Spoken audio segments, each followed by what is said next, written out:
Hello, everyone, and thank you for attending today's webinar, Flexport Capital, helping brands navigate a cash crunch. My name is Justin Sherlock, and I'm the director of Flexport Capital. Flexport Capital provides inventory and logistics financing to importers in North America and Europe. And today we'll be talking with two of our oldest clients, Baseballism and Caraway Home, about how they're managing the current macroeconomic environment and the liquidity constraints that they've experienced. We'll hear from them about the risks and opportunities affecting their business and their approaches to accessing financing as well. Before we begin, let's cover a few housekeeping items. First is that on your screen, you will see a sidebar to the right of the main stage. If at any time you need assistance during the live webinar, please message us in the help chat located in the sidebar. The second piece is that you can also ask questions to the Flexport team via the Q&A tab on the sidebar. And today, in lieu of a live Q&A, we will be answering questions in writing directly in that sidebar. So please ask away. And lastly, third piece is on the menu bar located above the screen. You can find two links. The first is a short feedback survey for this webinar, and the second is the registration page for our next webinar. Last piece here is a brief legal note that please use this webinar at your discretion, and please keep in mind that all the content provided in this webinar is informational and may not be customized to your specific business requirements. We recommend reaching out to a Flexport expert to discuss specific dynamics affecting your business. So with that, I'd like to introduce our panelists. Joining me today, we have Mark Riskowitz, the VP of Operations at Caraway Home, and Jonathan Loomis, the CFO of Baseballism. Both of these companies have been longtime partners of Flexport and Flexport Capital. Thank you both so much for joining us today. I'd love to start with some quick introductions about you and your companies. Mark, would you like to kick us off? Great. Thanks for the intro. I'm Mark Riskowitz, the VP of Operations at Caraway Home.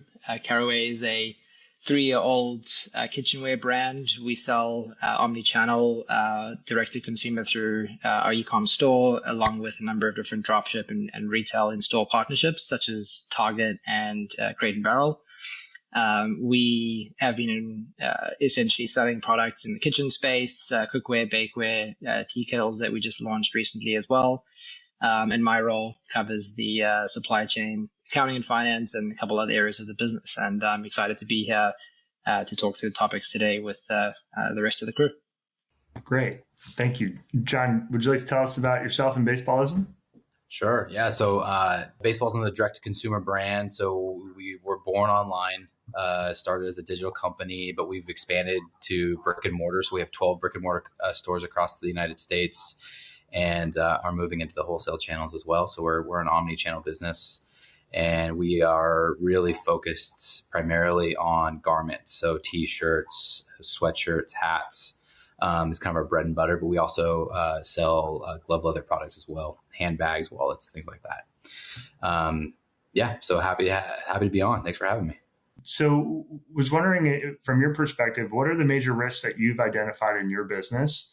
And have you adjusted your plans to address these in the near term and as we head into the peak holiday season? Yeah, absolutely. I think it's a very interesting time that we're seeing right now, especially when compared to the summer of last year, as an example. I think being in a heavier inventory position, like most brands are, we're starting to identify opportunities for different revenue possibilities and essentially trying to maximize the distribution and different cohorts of customers we try to reach, since we have more volume and more sort of resources to do that at this point. So what we're really looking at in terms of the challenge of trying to move product and to try and work through a challenging macroeconomic sort of situation is to really look at how to target specific types of inventory through different partnerships or promotions and really get very isolated with those campaigns and essentially aim to look at how can we leverage the resources, the bandwidth that we have today to really achieve the most sort of needle moving results when it comes to leveraging what we have on hand today. And so it's a very different challenge for us because this time last year we were predominantly on back order for a lot of products. So that whole model has flipped kind of upside down. part of which, we didn't have a ton of preparation to get ahead of and to plan for, but I think it is presenting new opportunities that we're excited about, especially with new product launches coming out where we can start accessing new cohorts of customers and almost bring those new customers to the existing product lines that we have. And some of those products we're launching are our tea kettles, stainless steel tea kettles. We're launching some other elements and other products coming out that some I can't just share publicly yet, but stay tuned on our Instagram page if you want to find out. But it definitely allows us to to try and access more and more customers, and we're excited about the opportunities ahead of us. Yeah, that makes sense, and I think that flipping chaos or headwinds into an opportunity or a competitive advantage is a great strategy if you can pull that off. So that leads into my second question for John here, which is, given the macroeconomic environment and the headwinds that we're seeing and expect to continue to see through the end of the year, potentially even the beginning of next year, without giving away too many of your secrets, I guess the question is, how are you using the current environment to your advantage at Baseballism? Yeah, I mean, it's a great question. And, some of it's reactive. I think we've found ourselves in some good positions, not because of some big, brilliant strategy, but just reacting to what's going on in the market. And there's really two things that the macro is doing for us that's beneficial. I would first flag that, we're kind of in the same boat as everyone else. I mean, our inventory days on hand is up. We definitely brought a lot of product in, kind of that post-pandemic supply chain issue, definitely loaded up our warehouse. But we're lucky our product is evergreen for the most part. I mean, it's not totally evergreen, but our long-term vision is, to just stay the course and work through that inventory issue over a long period of time. We've just launched 2 big collaborations, one with a golf brand, one with another baseball brand that's in the baseball bat space. And that really was kind of fueled by, I think, people's interest to get in front of new audiences and to really help elevate their brand equity, but also kind of move product, frankly. And we're also in the talks with a very large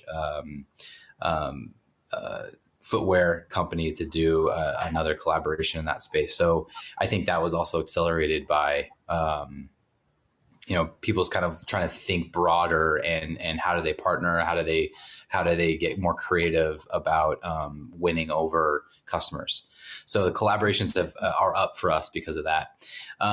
The other thing that's kind of been opportunistic in this time zone because of the macro is, we've been very aggressive about our retail strategy. We're trying to grow our retail footprint. And, when COVID happened, a lot of people they couldn't survive it or they were moving away from it. And we did everything we could to maintain our footprint because we knew that at post-pandemic world, it was going to be strong. And or at least that was our play. And that turned out to be correct. And so what we're doing is, the inflationary issue right now and some of the softening macro consumer demand stuff is continuing to open the door for A+ retail locations. So spaces that, 4 or 5 years ago, you would never have been able to get into are now available, and landlords are more amicable to better lease negotiations because of that. That has kind of been a nice benefit from the current environment. So I guess the way I would describe it is we're kind of leaning into it, knowing it's a short-term-ish event. We're taking a long-term view on inventory, and we're trying to be very aggressive on how we collaborate with other brands in the space that open us up to new markets, and then also being very aggressive on expanding our retail presence. Both of you have slightly different strategies. Obviously, John having the physical retail locations at baseball stadiums and elsewhere, having that view of where do you look into your cost structure to optimize in the current environment is definitely an important exercise to get creative in. And Mark's saying sort of a similar thing, which is how do you optimize the headcount and the Instagram spend per se, and really make sure that you're getting higher ROI on these investments is just as critical as the demand side of collaborations or launching new products. So I would love to hear a little bit more about your pain points accessing financing. Obviously, in the current environment, there's a bit of a flight to quality, and it's becoming more challenging, especially for emerging companies to access financing. But even more stable or tenured companies are still having liquidity constraints, and senior lenders are really kind of capping the exposure that they're willing to extend. So, what have been your pain points in particular to your companies, and how have you thought about building your set of tools around liquidity? I guess we could start with Mark.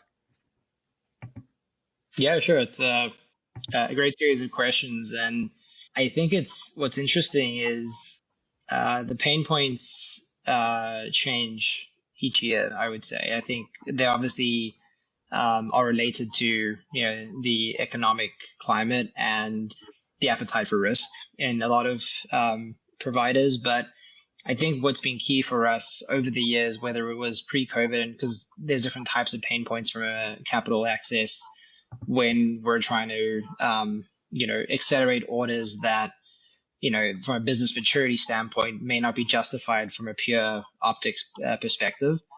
Whereas now there is a desire to access or unlock capital, or relative, favorable payment terms and structures where you essentially, as John was mentioning, are trying to lean into the current climate and essentially coast through it and get through it, right? So I think it's a very different type of challenge that today than it was, say, 2 years ago. Mm-hmm. And I think what that, to at least us, resonates the most with is that the perfect kind of partner or the perfect series of partners are the ones that adapt to those, environments, and whether it's taking a bit more risk or adapting their policies, how they extend credit, how they determine that, how they loop different types of merchants or clients into certain categories, I think is something that needs to be agile, for us to thrive. And so I think that the biggest pain point is struggling to find providers that kind of fit that narrative, because our own business itself is extremely volatile from a seasonality standpoint, for example. So, in Q4, we do majority of Q4, November, December, we do majority of our revenue, during that time frame. Our products are very sort of gift friendly. They're, often used around that period. Black Friday, Cyber Monday weekend is gigantic for us, just like it is for many other e-com brands. Home goods, it's especially huge. And so, really accessing and finding those providers that understand that and can, take that extra time and investment into you to really just get and understand the business from point A to B, I think is crucial. So that's probably the biggest pain point that we've had. And what's beneficial, not to plug Flexport Capital, but I do have to say that the fact that Flexport Capital is tied into obviously a key part of our supply chain, it really comes with that understanding that how our business works and the model that we see in the seasonality, is already understood because, Flexport have firsthand visibility and access to look at that data and to see those trends and everything. So, that's probably what we'd draw it out to. Okay, thanks. Yeah, I'm going to come back to you on a couple of those points. But John, would love to get your perspective here as well on pain points that you've experienced accessing financing, or your supply chain finance kind of setup generally, and what are the priorities that you lay out for your team when you're setting up this infrastructure? Yeah, this is that's the question. This is the topic I spend a lot of my time on. I'm sure as Mark does, and I think I will echo a few things that Mark just laid out. And the one I just kind of want to paint a general picture here is traditional financing. We're talking about traditional banks. They do not like to lend to companies that don't have a lot of collateral. right? And so the problem with what I would assume Caraway has that we also Baseballism have is, most of our assets are things like receivables, inventory. They have a very low valuation on the collateral scale, so you don't get a lot of lending on traditional bank financing. So it just, the reality is that you just don't have access when you're a company like this. You just don't have access to financing options that would fall under the traditional model. There is some small business loan, kind of like, short collateral shortfall SBA loans that you can work with your bank on. They typically don't tend to be very large. So that's an option. And I would definitely encourage people to kind of look at that and talk with their banker about SBA backed financing options, but it still leaves a huge shortfall. And so, and Mark, this is where I'll echo. I mean, really, what you are looking for in a partner is a financing partner that has a long-term vision with you. So we also have seasonality in our business, and that can be a no-go for some people. They don't like to see losses in a quarter. They don't like to see losses in a month, and so they can kind of pull back, increase and pull back on your credit lines depending on very kind of short period things. And that's not helpful.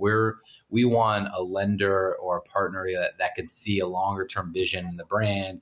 They underwrite based on, how you perform over a larger period of time, and they can get behind your vision of what you're doing as a brand. So that's what we're looking for in a partner. And, I think Flexport has been great for us along that journey, along with several other providers. But you really have to think, I think one suggestion I would have out there is, as people are thinking about their how do they fortify their working capital, it's not going to be one partner. Very rarely will you find a single provider. It's not, one bank isn't going to do it for you. It's like, how do you get a corporate card structure that provides, float? How do you get maybe, financing your inventory? How do you get, that traditional bank financing on a smaller level? You really have to think about it in pieces to come up with a whole puzzle.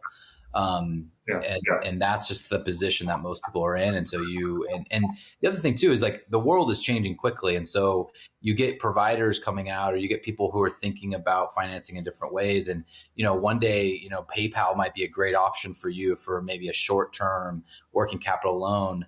And then the next day you might find that there's someone else who came out with a better product. So you always be looking. Don't settle when it comes to how you finance your business. Right. It's some great advice there. So there's a couple of points that I would love to chat with you about. So with you both about. So you bring up a great point on having multiple providers and breaking down your cash conversion cycle into different pieces. So you have receivables pieces, you have in transit, the inventory pieces, you have different expense buckets that aren't inventory or freight related at all that you can carve out to specific providers. Now there are so many out there that will address different buckets of spend.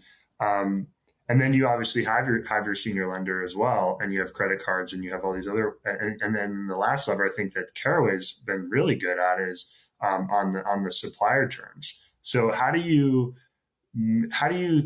prioritize all of those? And I guess there's a general instinct that you should first go to your bank and kind of anchor around a senior debt facility and then expand out. Has that been your strategy? What's sort of the ranking of where do you spend your time? How do you even assess the cycle in aggregate and then break it apart? I think that would be really, really valuable insight for our viewers. Sure, I'll take a stab at that one first, really quick.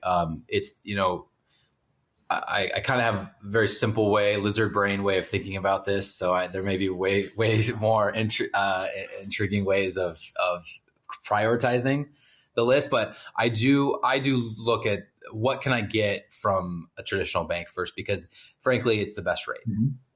So I really look at it. I feel like I have a fiduciary responsibility to my partners and people within my company. And so I'm looking for the cheapest money I could find. And that typically falls within your traditional financing, right? So this is working lines of credit, You can get some term notes, SBA lending, that kind of stuff. I start there. I see what we can maximize, and then I kind of work my way out. And like you said, I latch on to those things. Some people provide specific type of financing for inventory. So then I would go there and be, okay, what's the best deal we can get?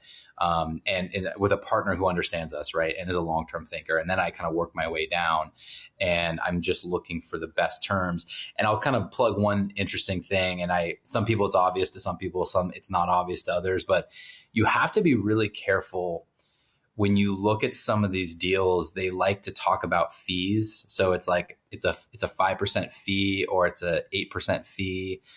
Some of them, some of these factoring deals are on a monthly basis. And you're like, oh, it's only whatever, a 1%, every couple of weeks. And it's like, really, fees do not equate to interest rate, and they almost are always massively higher than the interest rate you would think about. You have to think about it on an annual basis. And so, typically like a 5% fee for a 60, 90-day product, you're really talking about a 20 to 25% interest rate. So you just have to keep in mind when you're evaluating these things, don't lose track of what that really means. And it's not always intuitive. So anyways, that's one thing where when I look at the prioritization, I make sure that we really take that into account. That's Thanks, Mark. Yeah. What are your thoughts here? I think one piece also that I would love if you could touch on, to John's point, is looking at these fee percentages, how they impact there's two elements, right? There's how they impact your margin, and there's overall like kind of the time value of money. And a lot of brands think about it as the margin impact. They don't really look at the aggregate interest rate to understand kind of that opportunity cost that they're giving away. So would love to hear a little bit from you on that. Yeah, totally. I mean, I think something that, I'd first say is that John's right, excuse the pun on the money with this. But I think that it all starts, at least the way that we like to think about it, is that it all starts with the core fundamental of building a business over a brand. I think that, that's something I've been kind of seeing in the industry a lot over the past sort of 5+ years, where, building a business is essentially managing your cash, managing your profit, making a profit, and aiming, striving towards that, but striving towards that not on a 15-year plan. It's on an as soon as possible plan. And I think that a lot of companies don't necessarily respect that enough. And a lot of the time, it's economic environments like this where they pay the price, or the employees pay the price in some of the the most common circumstances. And I think that it all comes down to just being financially disciplined in the organization. And so, Justin, you mentioned it earlier when you were asking about what payment terms or parts of the business do you prioritize from a sort of financial structuring perspective, and to me the answer is everything. It's not necessarily inventory. Sure, that might be the biggest component of cost and spend, but sometimes it's advertising, sometimes it's fulfillment if you're shipping miniature houses or something. I mean, there's definitely some carry more weight than others, but I think if you start with the understanding that any time cash goes out, any expense that needs to get paid, you build that sort of platform of how can we pay this as late as possible for as cheap as possible, as just the DNA of the organization. It just spreads throughout every division and every sort of team lead or every member of the finance or executive team. And I think that's what it starts with, because I think once you get to that sort of level, you can then have that agility to look at the different options. And John's exactly right, where there's a lot of specialization based on the different type of financing you need. And going back to the example of Flexport Capital, Flexport understand inventory and freight financing from that point of view. And with freight being as expensive as it has been over the past couple of years, Flexport Capital has been one of the best partners for that, because what we're asking for and how we explain our struggles and challenges, it's easy for Flexport to understand. Now, a bank typically would be like, well, no collateral, no deal, to John's point. And so I think you really have to be smart and flexible to consider many options and obviously find the cheapest options that are on the table. Mm-hmm. But I think I do want to caution at the same time the same sort of warning that John has given out, where a lot of companies are taking advantage of, and by companies I mean financial providers are taking advantage of the circumstance and dangling some carrots in front of a lot of brands and companies to say, well, no collateral, no ABLs, nothing. Let's just go straight ahead with, a merchant cash advance or something that's, controversial and does charge, insane fees. And Very I think expensive, right? it goes back to that discipline of really just saying, is this the right move for us? Is this Right. inexpensive? Is this smart?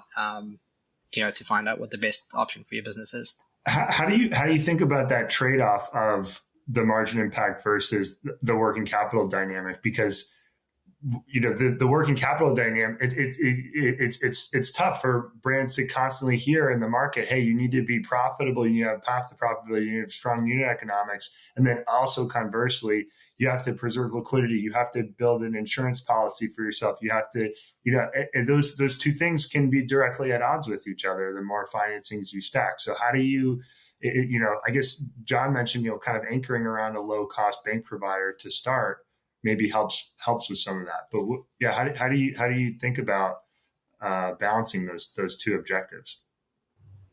Yeah, it's a very great question, and I think that part of the challenge is a lot of companies struggle to understand what control and impact they have the most across those variables, right? And so I think that if advertising and marketing spend is the greatest component towards lowering your contribution margin and hemorrhaging profitability in the organization, that requires the most attention, because even at the best circumstance, if you can get a cheap financing option, if you can get 10% lower product costs, and that it's not going to move the needle in terms of those final objectives, because in the event that you do pull off all the margin specifics from a pure gross margin perspective and cost of goods sold, I think you start getting into this world where that only buys you so much time, because if you essentially from a fundamentals of your business from start to finish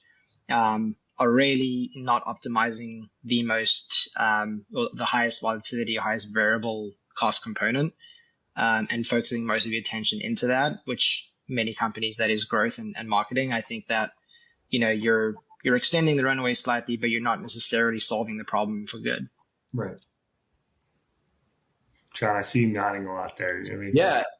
No, I mean, again, a lot of echoes. I'm trying to think of what else to add there, and maybe give some real world examples here of some exercises that I just went through. So we had a supplier who offered us some discount on product if we ordered a certain quantity. This is very common, obviously, minimum order quantities, and then it can scale. If you order twice that, you get even a deeper discount. And we really did a financial exercise to say, if I have to finance that extra inventory and there's a cost to that, is it really worth the discount I just got? So keep in mind the trade-off, really what are you getting by financing this is a constant question you should be asking, other than just general liquidity. Really, is it if there's trade-offs, make sure you really look at that. And the other thing I'll echo is, look, if you need to get your core business right before you can even have complex financing decisions, if you don't have the core economics correct and you aren't knocking on the door of profitability or already there, it shuts the door for so many financing options. So I would be look, that if I were to rank my priority, it's first, do I have a business model that lends itself to being profitable? Okay. And then how do you fine tune that on the core operations of labor productivity and sales channels and getting your price point right? And, that is primary. The financing discussion we're having today is secondary. You can only really have that conversation if you've done the first thing right. So I think that's got to be the number one takeaway here. The only reason that Mark and I get to have this conversation is because we've got businesses that probably have the core economics right. And then it is a trade-off discussion about what is the true value of pulling the trigger on a financing partner to get something in? Is it to extend out the sales cycle? Is it to do something that's beneficial and really understand what you're doing and bringing to the table with those deals? Right. Great. So we sort of touched on this point about, what you talked a little bit about the pain points of accessing financing and how you think about your process of stacking providers versus looking into your unit economics, and it sounds, resoundingly from both of you, focus on the big rocks, the key initiatives to optimize before you approach financing. Well, that's sort of the natural process that you should take. But when maybe to get really specific in our last 10 minutes or so here, what are sort of your key criteria? Like, what's your diligence process when you're approaching a new financing partner? What questions are you asking them? What are the things you care about? We heard about flexibility, adaptability, understanding the industry, or understanding the part of the cash cycle that they're financing really well. What are those pieces? And feel free to give examples, and definitely doesn't have to be just Flexport examples by any means.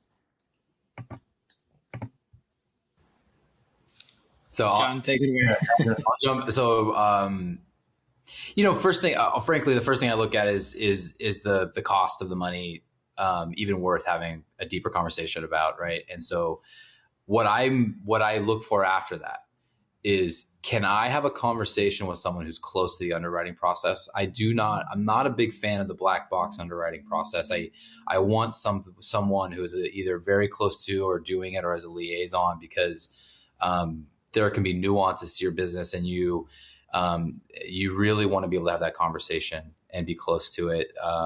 So I don't like click the button, see what we'll give you type of deals, knowing that they're making some determination about you on some big metrics. And so, if they get it, if you do that and it happens to give you a great deal, then that's great. But I find they typically don't. And so I like to have true individual person-to-person conversations with people. Yeah, I'll definitely echo that. I think it speaks exactly to that adaptability and kind of care, that you find in partners that really want to understand your business, so they can better underwrite your business to manage their risk properly. I think that's probably something where what we find ourselves doing a lot is kind of pushing the limits towards some of these providers. If we kind of see a deal where we like the terms, and we focus exactly that. Cost of capital is paramount, of course. But then it also relates to what's the biggest need. And if we're looking at inventory financing, is it because you're looking for a 30-day to 120-day, cash flow bump? And if so, obviously our appetite for cost goes up, in terms of a scale as to how much we're prepared to finance it by. And also going back to the point that John raised about economics and understanding, if we are financing out something by 3 months, 4 months, what's that all-in cost? What's the unit economic effect on the products that we were talking about, or if it's for everything in general? But I think terms is definitely one specific thing, because the way we think about it is everything starts with terms, in the sense of how far can we push out payables, straightforwardly. I mean, that's probably the most important component, to then optimize afterwards to get to that number. What's the cheapest way we can do it? And the answer could be that there is no cheap way to do it, so let's not do it, and then figure out, plan B to get to that objective. Because I think what you need to, what a lot of companies sort of should be thinking about is understanding that it's not be all end all on, aspect number one, and then try and focus on the sort of secondary and figure out that piece. It's really about give and get. And, if getting 120 payment terms across every vendor, let's say, for example, as a fictitious scenario, is not doable in the business, because it's going to cost you, 15, 20, 25% all in per year, don't do it. I think that's kind of the fundamentals. Then go back to if you can't do it and your business is going to suffer because of that cash, well, then maybe the model is what you need to go back to and look at, because that's where, you shouldn't have that dire situation that sort of depends on those terms. Yeah, I think that's what we find a lot of the time happening. Right. Okay. I was thinking of again, to this trade-off of cost versus or terms versus pricing. Like when you're negotiating with vendors, do you equate that directly to the financing? So you're looking at, hey, I'm negotiating these terms with these vendors, and then I'm also looking at my alternatives for financing and seeing what discount can I get with the supplier for paying them earlier versus the financing costs that you would incur to set up that arrangement. Like, how is that how brands should be thinking about that on the inventory purchasing side? I think the lines going, what we found some specific examples is, we had a vendor that we wanted to extend. We actually were on net 90, wanted to extend that to net 120. And in order to do so, they essentially, other way around, net 120 wanted to actually cut down to net 90 because we wanted to maximize profitability. Right. And they outright said to us that if you pay us 30 days earlier, the price is going to be the same. So immediately, the first thing that jumps to mind is, why on earth would we pay them early? Right. If we're not gaining anything from it. So I think it's all an equation, and I think you always need to consider, ultimately it all sums up to the same thing, and how you get there and how you tweak those variables and pull those levers, I think is what really the game's all about. Yeah. And I think staying agile and flexible and just doing your homework, really, really working through the math properly and actually considering different kinds of alternatives and options and providers and whatnot, I think is the best approach. I mean, it's a grind, it's exhausting, but I think like the more you research, the more calls you take. If we were talking about this before the call as well, where we have fantastic credit card providers.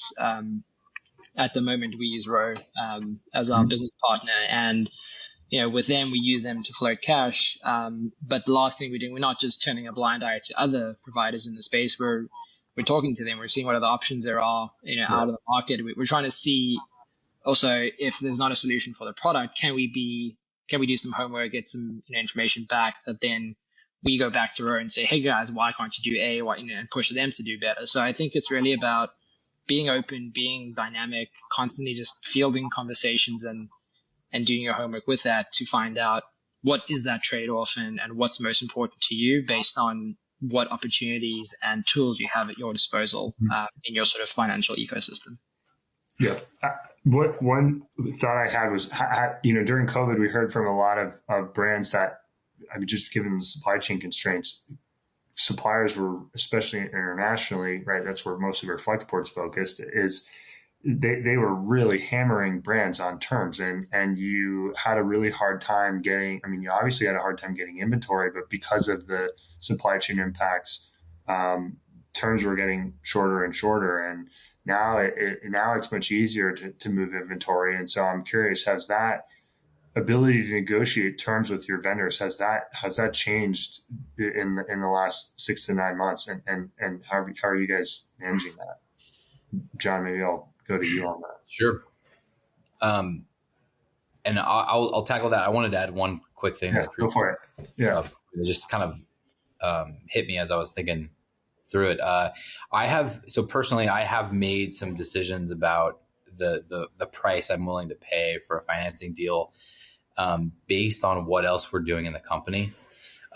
So we've been in periods of pretty aggressive expansion that required some just additional need for liquidity, but the ROI on those other projects were so great. I was willing to get really aggressive on some of the working capital deals we were doing just to kind of make it work, if that makes sense. So it was a holistic approach of what I'm willing to pay based on what's happening kind of like within the entire company. So I just want to kind of throw that out there. And we've been in that situation. I've taken some pretty expensive deals in order to make some other things work within our organization. Mm-hmm. So to your question about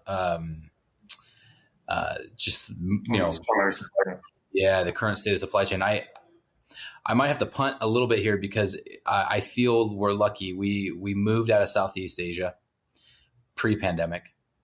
Most of our product comes from South America, and so we didn't have a ton of issues getting product to us.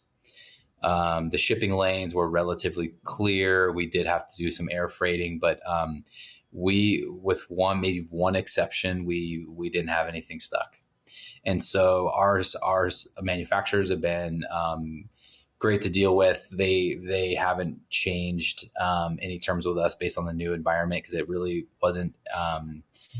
With a couple exceptions, it really wasn't that bad to begin with, and so we haven't seen any changes with them. But I would imagine, had we stayed with our previous manufacturers, we would absolutely be in negotiations that would have evolved over the last couple of years.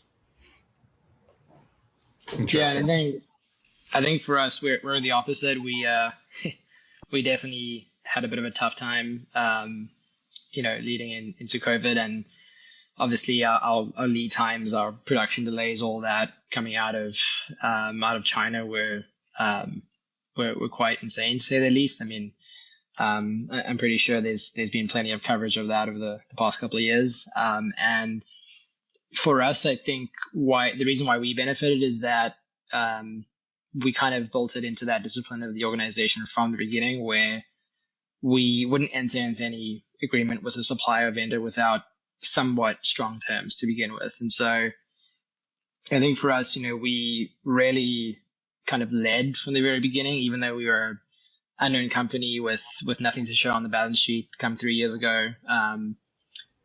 We essentially led with the fact that we kind of really try to sell the vision of what we're trying to do and use that to harness the risk that we could try and get a lot of vendors and partners in the supply chain as well to take on us. And I think this also extends to warehousing and distribution that we have. So this extends to even some growth marketing agencies, basically everything where we kind of just outlaid it from a more DNA standpoint that that terms are crucial to us, and we're not going to do business without them. And it was a gamble because if everyone turned around and said 3 years ago you guys are small and there's a lot of what ifs and assumptions, definitely could have backfired. But I think we stood our ground and we just carried through that belief. And once we determined and built it as the structure of the organization, it became a lot easier. So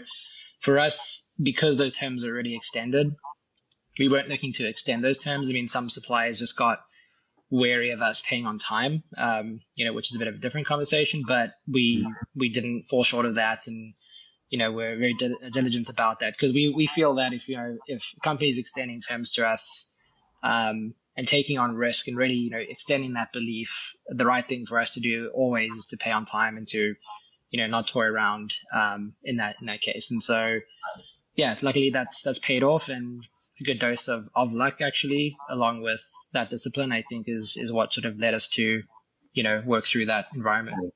It sort of compounds too, where you can anchor around once you've negotiated something strong in one area of your AP stack, you can start to refer to that as a precedent, and then right. You can start to anchor other conversations around it. So, and then I also love this notion of carrying your sales mentality into how you manage your working capital cycle. So you are always selling the brand and the vision of your company. I'm sure John would say the same thing. He's talking to his financing providers, of course, but also his vendors about the product roadmap, new product launches, retail strategies, all of these same elements, and so carrying that sales mentality into those negotiations is really great advice.